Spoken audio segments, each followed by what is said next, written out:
Assalamualaikum warahmatullahi wabarakatuh. Kami dari kelas 1A PGSDBI angkatan tahun 2020. Pada kegiatan praktikum kedua, kelompok kami akan melakukan penelitian mengenai pencemaran lingkungan, terutama yaitu pengaruh deterjen terhadap perkecambahan. Nah, sebelum melaksanakan semua tahap-tahapnya, kelompok kami telah menyediakan beberapa alat dan bahan. Yang pertama, neraca analitik atau sendok teh 1 buah. Yang kedua, gelas kimia 600 ml 10 buah. Dalam penelitian kali ini, kami tidak menggunakan gelas kimia, tetapi menggunakan gelas yang berukuran sama-sama 600 ml sebanyak 10 buah. Kemudian yang ketiga, kertas saring atau tisu secukupnya. Yang keempat, kertas timah secukupnya. Yang kelima, mistar dengan skala milimeter 1 buah. Yang keenam, kertas untuk label secukupnya. Yang ketujuh, gelas kimia 1000 ml 1 buah. Yang kedelapan, air ledeng secukupnya. Yang kesembilan, deterjen serbuk kurang lebih 1 gram. Baik teman-teman, ini adalah proses pelarutan deterjen pada label 1 menggunakan larutan deterjen sebanyak 100%.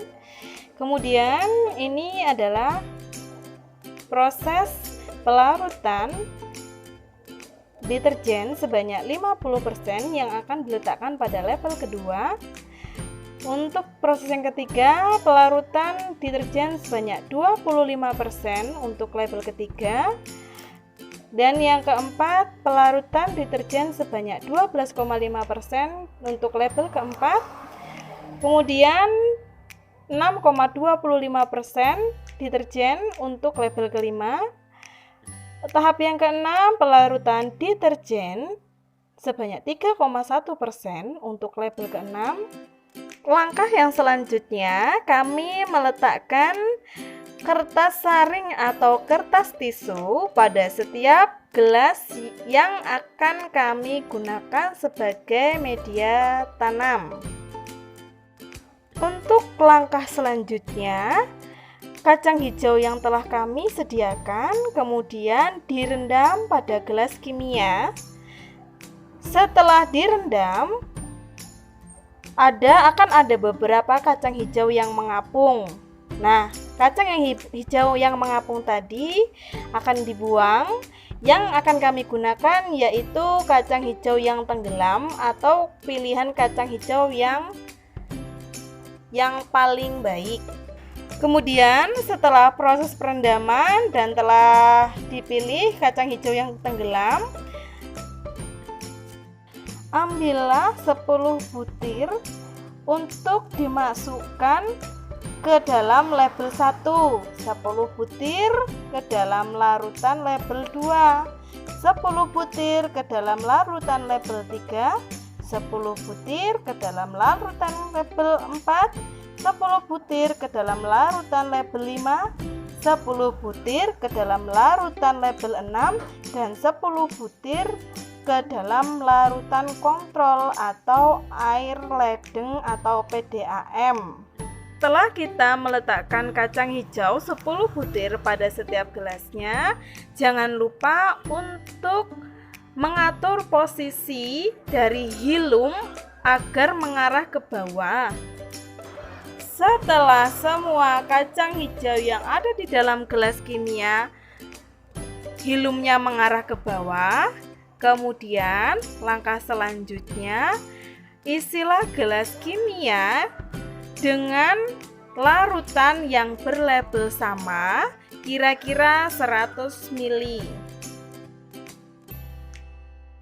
Setelah semua gelas tersebut terisi oleh larutan yang berlabel sama sebanyak 100 ml, kemudian tutup ke 7 gelas tadi dengan kertas timah sehingga tidak ada cahaya yang dapat masuk ke dalam gelas tersebut.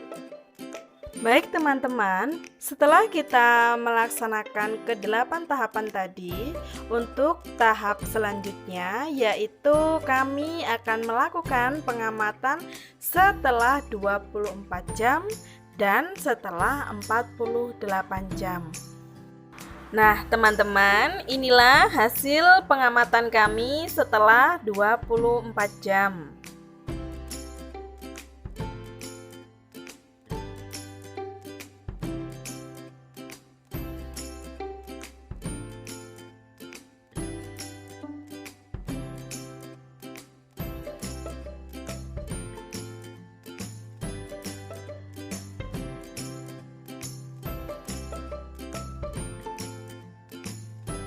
Kemudian inilah hasil pengamatan kami setelah 48 jam. Nah teman-teman, inilah hasil kegiatan praktikum kami mengenai pengaruh deterjen terhadap pertumbuhan kacang hijau. Terima kasih atas perhatiannya. Kami ucapkan wassalamualaikum warahmatullahi wabarakatuh.